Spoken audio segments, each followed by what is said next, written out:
Some days, time feels like a gentle tide, soft, slow, and patient. Other days, it feels like a rushing train I forgot to board, leaving nothing but a gust of air and the weight of what could have been. Time has this strange way of folding on itself. One minute, I'm 23, clutching my dreams like a map I don't know how to read. Then I blink, and I'm here, mid-30s, in a country halfway across the world, trying to remember how I even got here. It's funny, isn't it? How we're all trained to measure our lives by timelines. Finish school by this age, land a job by that age, get married, buy a house, raise a family, all before the metaphorical clock runs out. Like life is some kind of game show, and you're racing against the buzzer. And if you don't make it, well, you sit with the silence of comparison. You watch as your peers post their milestones, their glittery achievements. Meanwhile, you're here, starting over. Again. There's a particular heaviness that comes with starting something new. When the world assumes you should already have it figured out. A quiet shame, almost. Like walking into a room late, and everyone's already seated, eyes flicking towards you, wondering what took you so long. But what if we stopped racing? What if we stopped seeing time as something we're always behind on? Back when I was younger, time was elastic. Summer breaks felt like forever. An hour waiting for your crush to reply felt like a lifetime. Now, it slips through my fingers. Days blur into weeks. And before I know it, seasons have changed. And I've barely caught my breath.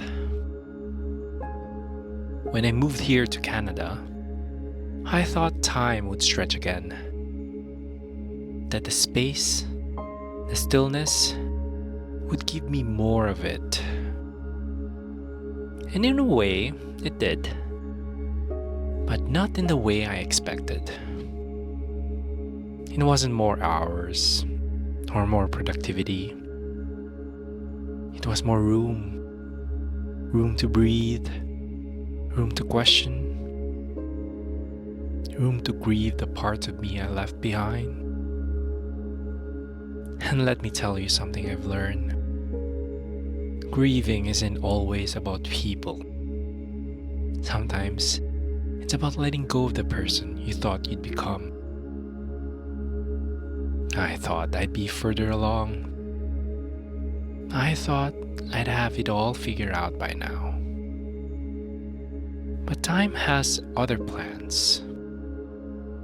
It teaches in whispers, in setbacks, in detours you never saw coming.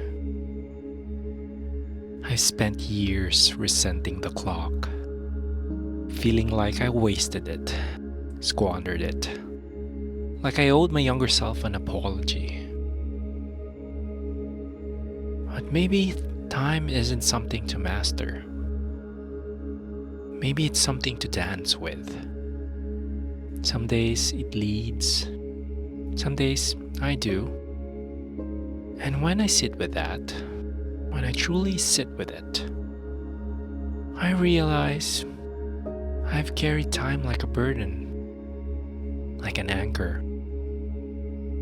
But maybe, just maybe, it's been a compass all along. You know what's wild? The people who make you feel behind, they're scared too. They're just better at hiding it. And the milestones you thought you missed, They weren't deadlines, they were invitations to pause, to pivot, to begin again. I think we underestimate the beauty of beginning again. Yes, it's exhausting. Yes, it's humbling. Yes, it makes you question your worth on the worst days. But it also makes you pay attention to the way sunlight hits your coffee cup in the morning, to the sound of your own laughter after a long dry spell, to the tiny victories, like showing up even when you don't feel like it.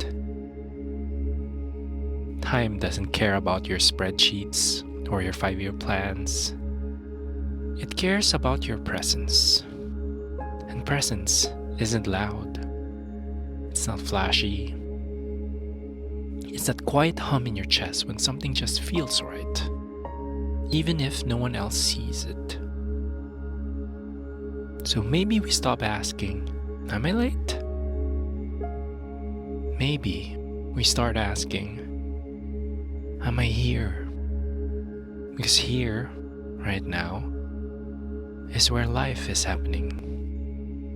Not in the reruns of your regrets. Not in the trailers of your dreams. But in this exact breath.